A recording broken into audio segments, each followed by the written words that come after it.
In this video, we'll go through the steps of how to access the library website through TechLink.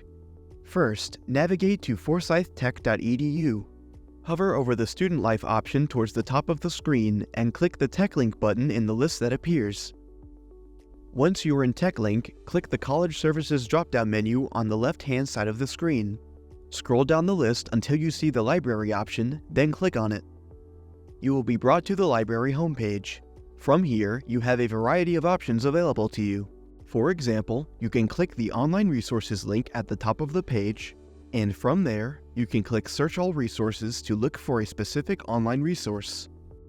Additionally, if you would like to contact the library, you can scroll down the library homepage and locate the Contact Us column, which will provide you with useful information on how to do so.